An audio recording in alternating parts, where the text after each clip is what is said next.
Hello दोस्तों, तो मैं कुलजीत आज फिर आपका आपके चैनल एग्जामपुर में स्वागत करता हूं। तो दोस्तों आज है 28 नवंबर 2018, करंट अफेयर मिसाइल। तो दोस्तों आज की क्लास की शुरुआत मैं करना चाहूँगा एक मोटिवेशन कोट से। तो देखिए, अपने हौसलों को कभी मत ये बताओ कि आपकी तकलीफ कितनी बड़ी है, अपनी तकलीफ को ये बताओ कि तुम्हारे हौसले कितने बड़े हैं। आप में जितनी भी तकलीफ है, जितनी भी प्रॉब्लम्स हैं आपकी लाइफ में, उसको कभी मत ये मत बताना कि आप कमज़ोर हो चुके हैं। हमेशा हौसले से रहो। देखिए, प्रॉब्लम्स तो हर किसी की लाइफ में आती है, लेकिन उन प्रॉब्लम से लड़के जो आगे निकलता है वही सिकंदर बनता है। ठीक है दोस्तों, चलो अब हम चलते हैं अपने क्वेश्चन पर। तो देखिए, क्वेश्चन ऑफ द डे आपकी स्क्रीन पे है सामने। देखिए, आईयूसिन आपको कल दिया था। देखिए, रोज चाइल्ड जिराफ, इसका आंसर है बी। रोज चाइल्ड जिराफ को नियर थ्रेटेंड में ले आया गया है। ठीक है दोस्तों, तो ये पहले एंडेंजर में था, उससे कम करके इसको नियर थ्रेटेंड में कर दिया गया है। देखिए, आईयूसीएन एक प्रकृति का संरक्षण करने वाली एक इंटरनेशनल ऑर्गेनाइजेशन है। ठीक है, जो दूसरे देशों के साथ और सोसाइटी के साथ, एनजीओ के साथ मिलकर काम करती है। इसका काम सोसाइटी को, समाज को क्या करना है, इन्फ्लुएंस करना है, प्रभावित करना है, उसको नॉलेज देनी है कि आप किस तरह से अपनी प्रकृति को, अपने पेड़ पौधों को, जीव जंतुओं को बचाएं। ठीक है दोस्तों, चलो अब हम चलते हैं हमारे नेक्स्ट क्वेश्चन पर।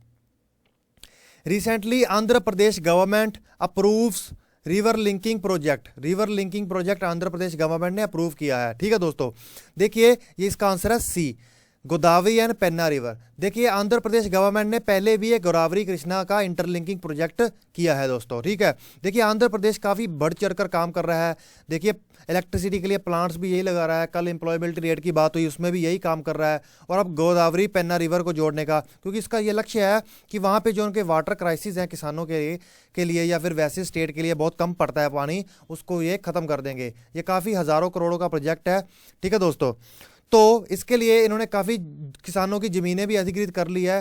तो देखिए फ्रेंड्स, ये है गोदावरी, ये आपके सामने दिख रहा है आपको गोदावरी जो आंध्र प्रदेश में है, और ये है पेन्ना रिवर।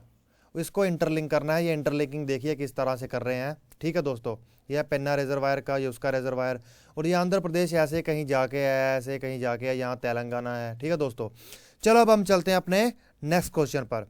तो दोस्तों, who is appointed as the next chief election commissioner.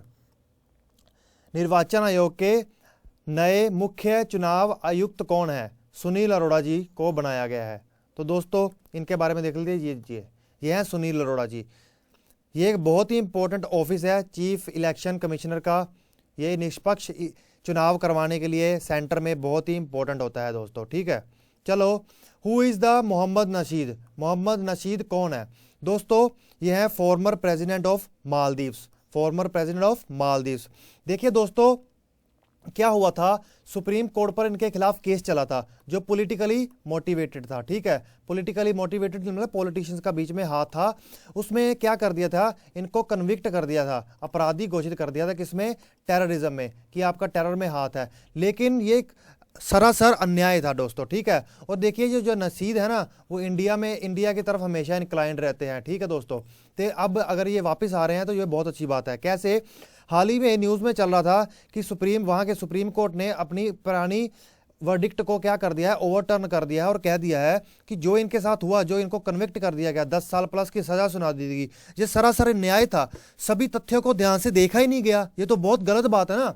तो देखिए, अब उनको वापस आ रहे हैं, और इन्होंने खुद भी कहा है कि मेरा पॉलिटिकल करियर ख़त्म नहीं हुआ। उसी वक्त ये भाग भी गए थे और इनका बहुत बुरा हाल किया था, आपने फोटोज़ में अगर देखा हो तो। देखिए, ये है मोहम्मद नशीद जी। उनका जन्म हुआ था 1967 में। ये चौथे प्रेसिडेंट थे मालदीव के, और 2008 से लेकर 2012 तक इन्होंने सेवा की है, और फर्स्ट डेमोक्रेटिकली इलेक्टेड प्रेसिडेंट थे, डेमोक्रेटिकली इलेक्टेड प्रेसिडेंट थे। मालदीव की मालदीवियन डेमोक्रेटिक पार्टी से ये चुन के आए थे। इनका आना इंडिया के लिए बहुत अच्छा साइन है, क्योंकि चाइना आजकल अपनी इंडियन ओशन में बहुत ज़्यादा प्रेजेंस बढ़ा रहा है, वन बेल्ट वन रोड के इनिशिएटिव के, और मालदीव के साथ तो इनके बहुत अच्छे रिलेशन जा रहे हैं। अगर ये इंडिया की तरफ आ जाएँ तो इंडिया को बहुत बड़ा फ़ायदा होगा दोस्तों। चलो अब हम चलते हैं next. Recently term in news Houthi rebel. Houthi rebel news में चल रही थी। देखिए, ये यमन से है, ये हाउथी रिबेल यमन से है। देखिए क्या है, यमन में एक तरह की सिविल वॉर चल रही है। ठीक है, सिविल वॉर, वहाँ की आम पब्लिक और सरकार आपस में लड़ाई लड़ रही है दोस्तों, ठीक है। तो वो क्या है, देखिए ये हाउथी मूवमेंट शुरू हुई थी कहीं 1990 के आसपास में, ठीक है, नॉर्थ यमन में। तो ये एक इस्लामिक रिलीजियस और पॉलिटिकल मोटिवेटेड आर्म्ड मूवमेंट है, ठीक है दोस्तों। तो देखिए ये इस्लाम के जायदी सेक्ट के लोग हैं, इसमें सुन्नी के भी कुछ लोग इंक्लूड हैं इसमें, ठीक है। लेकिन 1990 में चलते चलते 2014-15 तक क्या हो गया कि हाउथीज ने वहाँ की गवर्नमेंट को नॉर्थ यमन से उठा के मारा, और ये फॉर्मर प्रेसिडेंट अली सलेह के साथ इन्होंने मिलके किया, ठीक है दोस्तों। तो वहाँ के जो करंट गवर्नमेंट चल रही थी मंसूर हादी ने, वो Houthi have gained control of most of the north part पे इन्होंने कंट्रोल कर लिया था, ठीक है। लेकिन 2015 में सऊदी द्वारा लीडरशिप में, सऊदी की लीडरशिप में जो मिलिट्री इंटरवेंशन हुआ, जो मिलिट्री वहाँ पे घुसी हाउथी रेबल्स के साथ लड़ने में यमन में, उन्होंने कहा कि हम जो इंटरनेशनली रिकॉग्नाइज जो वहाँ की गवर्नमेंट है जिसको उठा के इन्होंने मारा था बाहर, ठीक है, उसको हम दोबारा लेकर आएंगे। ये किसने कहा है? सऊदी ने कहा है। सऊदी का भी कोई ना कोई तो फायदा होगा ना इसमें। चलो, recently news RCEP is related to which of the following. देखिए रीजनल कॉम्प्रिहेंसिव इकोनॉमिक पार्टनरशिप, ये एशियान से रिलेटेड है दोस्तों। अब एशियान क्या है? अब देखिए एशियान है association of south east Asian Nations, ठीक है, उसमें ये सारी कंट्रियां आती हैं उनमें, ठीक है। देखिए regional comprehensive economic partnership is a proposed free trade agreement हुआ था किन किन के बीच में? एशियान के देशों में और इन देशों में Australia, China, India, Japan, south Korea और न्यूजीलैंड। 1 2 3 4 5 6 देशों ने मिलकर किया था। देखिए ये ट्रांस पैसिफिक पार्टनरशिप को काउंटर करने के लिए किया था जो अमेरिका लेड था। किसके लिए? कि वो ट्रेड के लिए एक साथ आ रहे, तो हमारे लोगों ने सोचा हम भी एक साथ आए ताकि हमारे देश का जो ट्रेड का बेनिफिट वो अकेले ना उठा सकें, हमें भी मिले, ठीक है। तो रीजनल कॉम्प्रिहेंसिव इकोनॉमिक पार्टनरशिप अक्सर ही न्यूज़ में रहता है, ये बहुत ही इंपॉर्टेंट। इसमें ये पूछ सकता है कि इसमें कौन कौन से देशों के साथ मिलके है, कितने देश हैं, 6 नंबर भी पूछ सकता है और ये देशों के नाम भी पूछ सकता है, ठीक है दोस्तों। चलो अब हम चलते हैं नेक्स्ट क्वेश्चन पर। Which country is planning to invest in energy? Which company is planning to invest in energy? Liquid nitrogen gas में, इंफ्रास्ट्रक्चर में, जो इंडिया के लिए है। देखिए ये फोरसाइट ग्रुप करने जा रहा है। देखिए ये एक इंडियन की कंपनी है, एक इंडियन ने अमेरिका लंदन में जाकर, यूके में जाकर ये कंपनी खोली थी। उनका नाम है RK Ravi, founder and executive chairman of Foresight Group, ठीक है दोस्तों। तो देखिए ये एक इंडियन है, तो ये देखिए अपने मदरलैंड है इंडिया उनका, तो उसके लिए ये कुछ करना चाहते हैं, यही समझ लीजिए।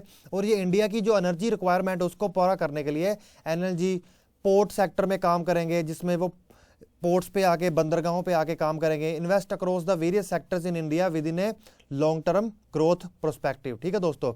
अब देखिए इन्होंने 250 मिलियन इन्वेस्ट करने का प्रोग्राम बनाया है development of energy related infrastructure. सिर्फ इंफ्रास्ट्रक्चर की बात ही नहीं है, ये वेसल्स डेवलप करेंगे। वेसल्स क्या होते हैं? जहाँ जिसमें एनर्जी भरा जाता है, उसके रिलेटेड ये several gas floating storage units भी इंडिया में बनाएंगे। फ्लोटिंग यूनिट्स क्या होती हैं? गैस फ्लोटिंग स्टोरेज यूनिट्स भी बनाएंगे और इससे रिलेटेड एक इंफ्रास्ट्रक्चर बहुत बड़ा तैयार कर देंगे।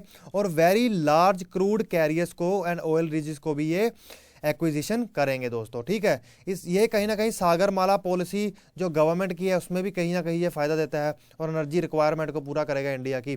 तो दोस्तों प्रोजेक्ट कंस्ट्रक्शन कॉरपोरेशन लिमिटेड को क्या मिला है? एक रत्ना अवार्ड मिला है। वो कौन सा मिला है? मिनी रत्ना कैटेगरी 1 मिला है। देखिए जो भी कंपनी एक टारगेट पूरा करती है, उसको क्या दिया जाता है? ये रत्ना अवार्ड दिया जाता है, ठीक है। ये अलग अलग टारगेट्स होते हैं, किसी को महारत्ना, किसी को नवरत्ना, किसी को मिनी रत्ना, ये 3 तरह की कैटेगरी के दिए जाते हैं कंपनीज को, ठीक है। और उनको बाद में कि एक तरह की एलिजिबिलिटी भी प्रोवाइड की जाती है, बेनिफिट्स भी प्रोवाइड किए जाते हैं, जैसे कि आप इंटरनेशनल मार्केट में कम्पीट करने के लिए इतना परसेंट, आप अपने प्रॉफिट का इतना परसेंट, फॉर एग्जाम्पल आप 10 फॉर एग्जाम्पल कह लीजिए, आप इन्वेस्ट कर सकते हैं किसमें, कहीं भी ये चाहे तो। ये उनको अथॉरिटी दी जाती है, ये उनको ऑटोनॉमी दी जाती है एस मिनी रत्ना को मिलने के बाद। महारत्ना को मिलने के बाद तो और नवरत्ना को मिलने के बाद तो बहुत ज़्यादा अथॉरिटी दी जाती है, ठीक है दोस्तों। तो CSIR is a partnership with Merck के साथ इन्होंने CSIR ने क्या किया? पार्टनरशिप की है। ये एक जर्मनी की कंपनी है दोस्तों। कहाँ की कंपनी है? जर्मनी की कंपनी है, ठीक है।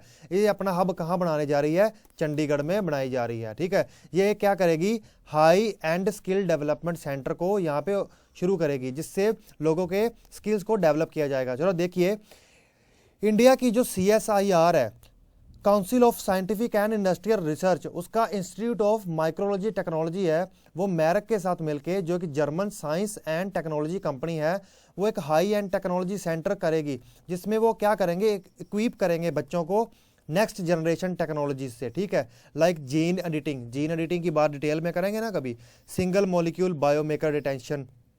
इससे क्या हो जाएगा, हेल्थ केयर में, किसमें, हेल्थ केयर रिसर्च में एक बहुत बड़ा बेनिफिट होगा।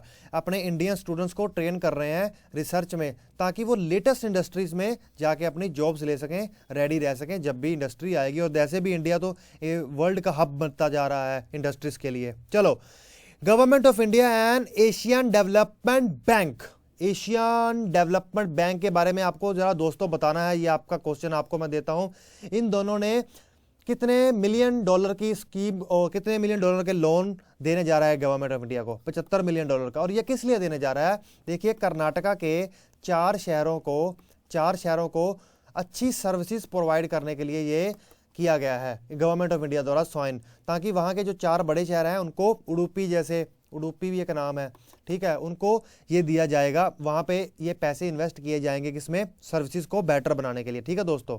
चलो अब हम चलते हैं नेक्स्ट क्वेश्चन पर। Which 2 seas are connected are by, देखिए यहाँ पे वो लिखना भूल गया, चलो कोई बात नहीं, कनेक्टेड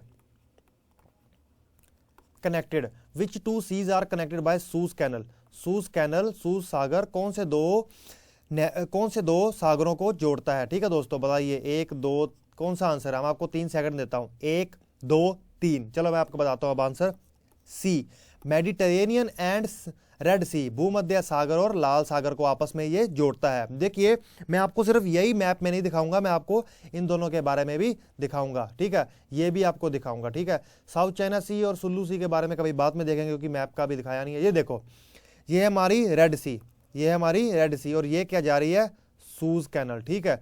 और ये हमारा इजराइल, ये मेडिटेरेनियन सी है, ये इन दोनों को आपस में सूज कैनल जोड़ती है। और देखिए, ये मेडिटेरेनियन सी होगी और ये यहाँ पे ब्लैक सी है, ये इन दोनों को जोड़ने वाला तो यहाँ का होगी ना जगह, ठीक है। चलो अब हम चलते हैं नेक्स्ट मैप पे। ये देखिए, ये ब्लैक है और ये मेडिटेरेनियन सी है, इन दोनों को, भूमध्य सागर को और ब्लैक सी को ये जोड़ता है। अब देखिए, ब्लैक सी और एजोव सी की बात हुई ना, ये दोनों सीज को आपस में ये जगह जोड़ती है दोस्तों, ठीक है। चलो यहां तक हमारे इतने क्वेश्चंस हो गए, हमने मैप भी किया और इंटरनेशनल ऑर्गेनाइजेशन के बारे में भी जाना, और भी बहुत से इंपॉर्टेंट क्वेश्चन किए। तो दोस्तों बहुत मेहनत लगती है। और मैं एक बात कहना चाहूंगा, अगर कुछ लोगों को ये लगता है कि ये बहुत ही आसान काम है, तो मैं चाहूंगा कि आप एग्जामपुर में आएँ, आपको नंबर और जो भी बच्चा कमेंट में चाहे उनको नंबर और एड्रेस डिटेल प्रोवाइड करवा दिया जाएगा, वो यहाँ पे आ सके, हमारे इस प्रोसेस को देख सकता है, आके हाथ बटा सकता है। और मैं यही चाहूँगा, मैं आपको एक चैलेंज देता हूँ दोस्तों, आप खुद से आप एक बार ये क्वेश्चन तैयार करके, कंटेंट तैयार करके, स्लाइड तैयार करके देने की कोशिश कीजिए, तो आपको पता चल जाएगा कितने घंटे का काम है, ठीक है दोस्तों। चलो, as per the latest report of RIMES के बारे में आपको बताना है थोड़ा। Which of the cyclone has been declare as the rarest cyclone, ये आपको 2 चीजें आपको डिटेल में बतानी है। ये आपका क्वेश्चन ऑफ द डे मैं आपको अपनी तरफ से देता हूं। तो दोस्तों, मैं फिर से आपका एग्जामपुर में आने के लिए थैंक्स करता हूं, और मैं आपसे ये रिक्वेस्ट करता हूं कि आप हमारी मेहनत को फल दीजिए, ज़्यादा से ज़्यादा लाइक शेयर सब्सक्राइब करना मत भूलिएगा, क्योंकि इसमें बहुत मेहनत लगती है और आपके काम से ही हम आगे बढ़ेंगे। तो दोस्तों, मैं आज आपसे विदा लेता हूं। एग्जामपुर में आने के लिए आपका थैंक्स। Okay, bye friends.